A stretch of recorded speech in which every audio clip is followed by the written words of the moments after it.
आज की सबसे बड़ी खबर बता रहा हूं जो कोई टीवी अखबार आपको नहीं बता रहा होगा। मैं लगातार आपको रोज दुनिया के सबसे बड़े युद्ध की अपडेट दे रहा हूं। इजराइल, और आप सबको पता है कि इजराइल हमास फिलिस्तीन में युद्ध है।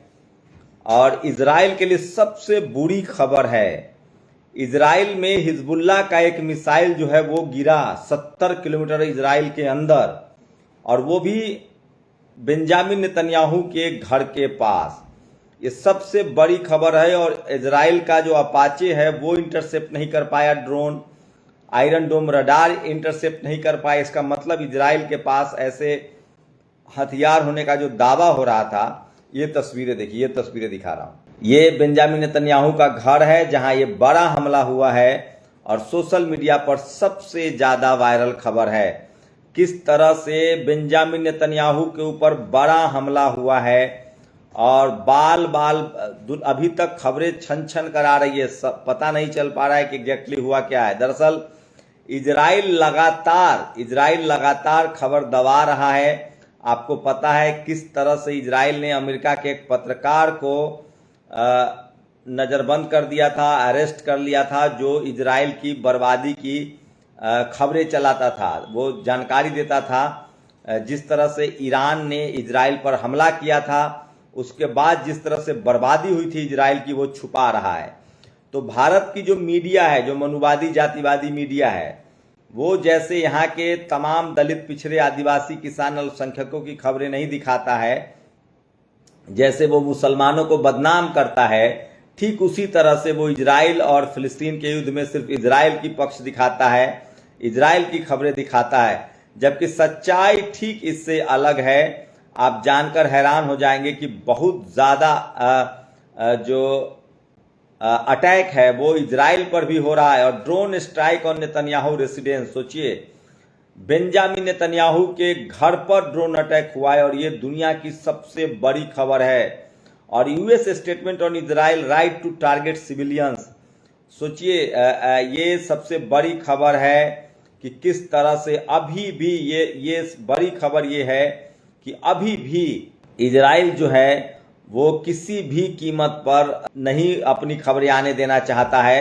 जबकि सच्चाई ये है कि इजराइल में बहुत बड़ा नुकसान हो रहा है, और जहां इजराइल को लगता था कि वो अजय है, वो विजेता है, उसके इस बड़ी जो तानाशाही थी उसको भी बड़ा झटका लगा है। तो आयरन डोम रडार का जो गुमान था वो बड़ा झटका लगा है। इसी बीच एक और इंटरनेशनल डे देखिए, ये ईरान और रूस के ये पुतिन और ईरान के विदेश मंत्री हैं, जो दोनों मिल रहे हैं। Iranian president Masoud Pezeshkian will attend BRICS summit in Russia. तो सोचिए, ये रसिया गए हुए हैं ईरान के जो प्रमुख हैं।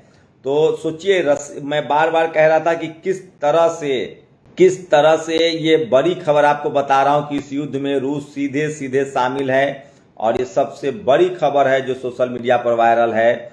और इजराइल के प्रधानमंत्री बेंजामिन नेतन्याहू के घर पर गिरा है ये मिसाइल।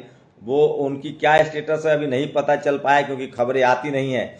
लेकिन ये पहला मौका नहीं है, इससे पहले भी एक बार हूती जो यमन का लड़ाका है, उसने भी बेंजामिन नेतन्याहू के जहाज पर, जब वो यूनाइटेड नेशन से जिनेवा से भाषण दे के आ रहे थे, तब जाकर उन्होंने हमला किया था। और ये सबसे बड़ी खबर है। तो सोचिए, ये सबसे बड़ी खबर है कि किस तरह से बेंजामिन नेतन्याहू के बारे में अभी तक खबरें हैं कि पता नहीं चल पा रहा है कि एग्जैक्टली हुआ क्या है। इजराइल खबरें आने नहीं दे रहा है, लेकिन ये तो तय है कि बेंजामिन नेतन्याहू के घर पर बम गिरा है। अब इसमें बेंजामिन नेतन्याहू का कितना नुकसान है ये तो आने वाले समय में ही पता चलेगा। लेकिन ये साफ है कि आयरन डोम रडार का जो पूरा जो खेल है वो पस्त हो चुका है। युद्ध बहुत भयानक है, और आप अंदाजा नहीं लगा सकते हैं जिस तरह से ड्रामेटिक अंदाज में भारत की मनुवादी मीडिया आपको खबरें दिखाती है। दरअसल मामला वैसा नहीं है, और ये सबसे बड़े युद्ध की तरफ दुनिया बढ़ रही है। क्योंकि इस युद्ध में जहां इजराइल के साथ अमेरिका खड़ा है, वहीं फिलिस्तीन के साथ, ईरान के साथ, लेबनान के साथ रूस और चीन खड़ा है। इसलिए ये युद्ध उतना आसान नहीं है जितना आप समझ रहे हैं, और ये युद्ध बड़ा होता जा रहा है, और पूरी दुनिया में इस पर चर्चा हो रही है। और पूरी दुनिया में इस पर डिस्कस हो रहा है, पूरी दुनिया में इस पर चर्चा हो रही है। और सोचिए, ये देखिए, ये दोनों बता रहा हूँ, ये बेंजामिन नेतन्याहू है और ईरान के प्रधानमंत्री खुमैनी है, जिनकी और बीच में स्टिल्थ मिसाइल है। तो earlier today Iran attempted to assassinate Israel prime minister Netanyahu by directing targeting his private residence. तो ये बड़ी खबर है। कुछ लोगों का कहना है कि ये हिजबुल्लाह का हमला था, कुछ लोग कह रहे हैं कि ये ईरान का हमला है।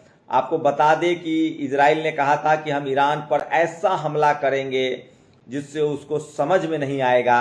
उसके बाद खुमैनी ने कहा था कि हम अगर ईरान पर हमला हुआ तो हम नामो निशान मिटा देंगे इजराइल का। इससे पहले आप सब जानते हैं, इजराइल के हमले में हमास प्रमुख, उसके बाद दूसरे नंबर का नेता दोनों मारा जा चुका है। लेबनान का हिजबुल्लाह का प्रमुख वो मारा जा चुका है। उसके बाद ये युद्ध पूरी तरह से खुल गया है और अब 7 मोर्चों पर इजराइल को युद्ध का सामना करना पड़ रहा है। इजराइल के सामने जहां ईरान है, वहां हिजबुल्लाह है जो कि लेबनान का लड़ाका है, उसके बाद हूती है जो यमन का लड़ाका है, उसके बाद आपको बता दें कि फिलिस्तीन के लड़ाके हमास है, सीरिया और इराक भी इस युद्ध में परोक्ष रूप से शामिल है। लेकिन आज की सबसे बड़ी अपडेट है, इस युद्ध में बाल बाल बचे हैं या क्या हुआ है बेंजामिन नेतन्याहू के साथ, ये किसी को नहीं पता है। और दुनिया भर के चैनलों में खबर चल रही है कि इजराइल के 70 किलोमीटर अंदर जो बम गिरा है, ये भारत के टीवी अखबार आपको नहीं बताएगा। हम लोग लगातार, सोचिए, न्यूयॉर्क टाइम्स, CNN, अल जजीरा, ये तमाम जो इंटरनेशनल चैनल है वो इस खबर को दिखा रहे हैं कि किस तरह से इजराइल के प्रधानमंत्री बेंजामिन नेतन्याहू के ऊपर हमला हुआ है। तो कहाँ कहा जा रहा था कि इजराइल के पास आयरन डोम रडार है, कहाँ कहा जा रहा था कि वो मिसाइल उसके देश में नहीं गिर सकता है, लेकिन सच्चाई है, खुद इजराइल ने माना है कि 3 मिसाइल चले थे ईरान की तरफ से, हिजबुल्लाह की तरफ से। हमने 2 मिसाइलें इंटरसेप्ट किया, तीसरी मिसाइल जो है वो गिरी है जाकर बेंजामिन नेतन्याहू के घर पर। लेकिन खबरें नहीं आ रही है कि बेंजामिन नेतन्याहू का क्या हुआ है, ये तो समय बताएगा धीरे धीरे, क्योंकि इजराइल जो है वो अपनी बर्बादी की खबरें आने नहीं दे रहा है। तो ये सबसे बड़ी खबर है जो सोशल मीडिया पर वायरल है। कुछ लोग कह रहे हैं कि ये जानबूझकर अपने आप को विक्टिमाइज करने की भी कोशिश हो सकती है। ये सबसे बड़ी खबर है जो सोशल मीडिया पर वायरल है। तो आज की सबसे बड़ी खबर बता रहा हूं, किस तरह से इजराइल के प्रधानमंत्री पर हमला हुआ है। ये सबसे बड़ी खबर है जो सोशल मीडिया पर और 5 इजरायली सैनिक भी जो है लेबनान में हताहत हुए हैं।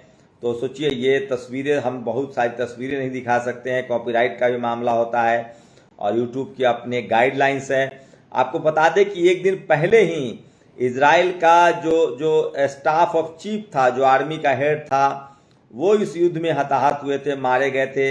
जबकि याहिया सिनवार जो हमास का दूसरे नंबर का नेता था, उसके भी मारे जाने की खबर है। तो ये तमाम बड़ी खबरें हैं जो सोशल मीडिया पर वायरल है और सोशल मीडिया ही सच्चा मीडिया है, सोशल मीडिया ही बहुजन मीडिया है। तो आज के समय में सोशल मीडिया है, इसलिए आप दुनिया भर की खबरें देख सकते हैं। फिलिस्तीन और इजराइल का जो युद्ध है, समझिए, एक आदमी के सत्ता के लालच ने इस युद्ध को वहां तक खड़ा कर दिया है। बेंजामिन नेतन्याहू का अपने देश में ही बहुत बुरी हालत थी, वो चुनाव हार रहे थे। बेंजामिन नेतन्याहू के खिलाफ लगातार धरना प्रदर्शन चल रहा था, तेल अवीव में 1 महीने तक आंदोलन चल रहा था। उसके बाद जब बेंजामिन नेतन्याहू को कुछ नहीं दिखा तो उसने देश को युद्ध में धकेल दिया। और सच्चाई यही है, ये जो सबसे बड़ी खबर है जो आपको बता रहा हूं, किस तरह से इजराइल के प्रधानमंत्री पर हमला हुआ, ये दूसरी बार है। और अब तक जो इजराइल अपने आप को सुपर पावर कह रहा था, उसकी ये जो मिथ है ये टूट गया है और अब इजराइल पर भी रॉकेट से हमले दागे जा रहे हैं। ये सबसे बड़ी खबर है जो आपको बता रहा था। आप लोग अपनी राय दीजिए। भारत की मनुवादी जातिवादी मीडिया आपको सिर्फ और सिर्फ वो खबरें दिखाती है जो इजराइल के पक्ष में हो। सच्चाई है कि इस युद्ध में इजराइल सबसे ज़्यादा नुकसान की तरफ बढ़ रहा है। लेकिन एक खास बात है, इजराइल जहां आम लोगों को, नागरिकों को, सिविलियंस को निशाना बना रहा है, वहीं अभी भी ईरान, हिजबुल्लाह, हूती, सीरिया या इराक जो है वो मिलिट्री बेस, इजराइल के मिलिट्री बेस को उस पर हमला कर रहे हैं। नेशनल दस्तक की आपसे गुजारिश है कि अगर इसको बचाना चाहते हैं तो नेशनल दस्तक को सब्सक्राइब करने के लिए रेड कलर के सब्सक्राइब बटन को दबाएं, फिर बेल आइकन की घंटी दबाएं। नेशनल दस्तक को बचाने के लिए बहुत जरूरी है कि हर खबर को शेयर करें, लाइक करें, कमेंट जरूर करें।